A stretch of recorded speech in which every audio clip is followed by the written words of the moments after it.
Hey guys, so I am stuck at home today with a sick family, but I wanted to give you some instruction on your assignment for today. So, what I did is in your Google Classroom, you're going to have an assignment called 2 1422 Bellwork assignments, and I'm going to go over some notes for you and how to do your IXL assignment. So, we're going to review how to use commas with compound and complex sentences, and then I'm going to work through some of the IXL assignments with you. Now, this is the IXL that's due by the end of the week. So, if it will let me click,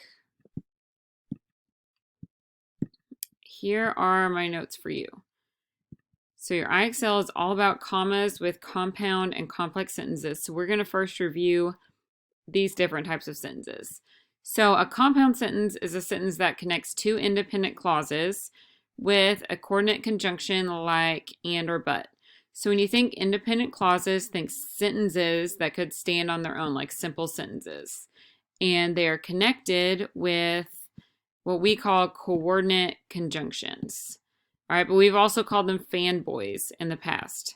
So fanboys stands for and, nor, but, or, yet, and so. All right, so here I have some sentences, some compound sentences using fanboys. So the first one says, the Bengals went to the Super Bowl and we were all excited. So the Bengals went to the Super Bowl is an independent clause. I could slap a period at the end of it and it could be a complete sentence. And then we were all excited is also an independent clause. I could put a period at the end, capitalize the W, and it could also be an independent clause or a simple sentence. So what a compound sentence does was it uses a fanboy, like and, to combine these sentences and a comma to make it just sound a little more smooth so you don't sound like you're a robot. So the next one says Mrs. Ratliff is stuck at home, but she would rather be at school. It's a true story. So when you combine these two independent clauses, you have to have a comma before your conjunction, before your fanboy. Then the last one, chewing gum is gross, so I don't buy it. So again, you will always find the fanboy in the middle of or between the two independent clauses, and the comma will always go before the conjunction. So compound sentences are pretty simple. If you go to IXL, all right, again, it's called into commas with compound and complex sentences. Here's an example of what you're going to do. So it says a young penguin escaped from the zoo, so zoo officials have launched a search party for it. So this is a compound sentence. A young penguin escaped from the zoo is your first independent clause. Zoo officials have launched a search party for it is your second one. So you have to move that comma before the fanboy, before the conjunction so. Right? All right. Next, we will look at complex sentences. All right, so complex sentences use subordinate conjunctions. And you also have one independent clause, so one simple sentence that could stand on its own, and one dependent clause that could not stand on its own. And they're easy to spot if you can memorize just a few subordinate conjunctions, like because, since, or until, and those are what connect the clauses. So here's a list of subordinate conjunctions that I came up with. Now there are a lot more. You could open a tab and Google subordinate conjunctions and you'll find all kinds of them. Here are just a few common ones. After, a while, although, while, when, until, unless, because, before, if, and since. Now back in the fall, we called these AWUBIS words because it kind of makes that acronym. Now these sentences are a little different. So if you look at this one, it says, before the Super Bowl, I made some chicken wings. So I underlined before the Super Bowl because that is my dependent clause. That could not stand on its own. If I put a period at the end, it would be a fragment. It would not make sense. However, I made some chicken wings is an independent clause. That could totally stand on its own. So when you combine a dependent and an independent clause, it becomes a complex sentence. And I highlighted the word before because that is my subordinate conjunction, my Webis word. This one is the same. If the Bengals win, that's my dependent clause. I will shave my head. That's not true, but it makes a good sentence. So I will shave my head is an independent clause. It could stand on its own, but if the Bengals win is not. So if you put them together, you make a complex sentence.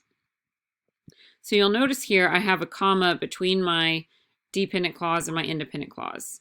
When you start with your dependent clause in a complex sentence, you need a comma after it. However, if you look down here, we don't have commas.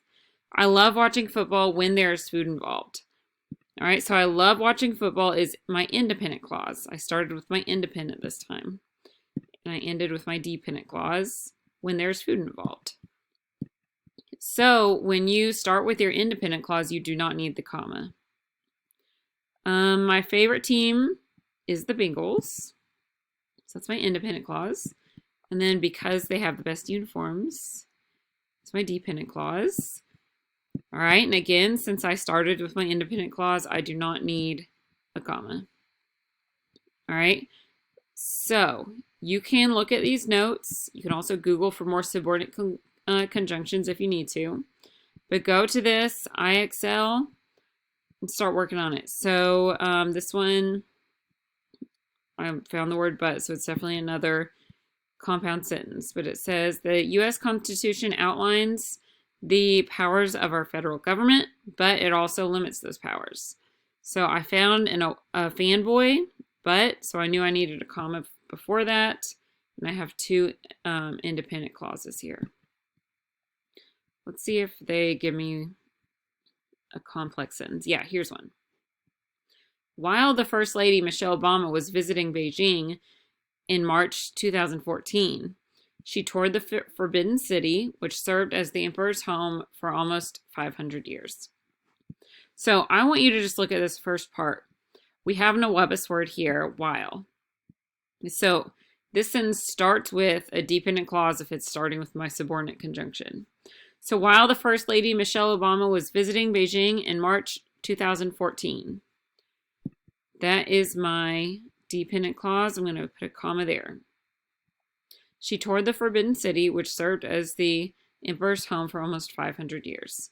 So this part of my sentence would not be able to stand on its own. It's dependent. But the rest of it could. It's independent. All right, so I want you guys to work on this IXL for the first half of class. And then I am going to have you guys work on your research project for the second half. So good luck. Message me and remind or Clever if you need any help today, and I'll try to log in and help you throughout the day. All right, see you later.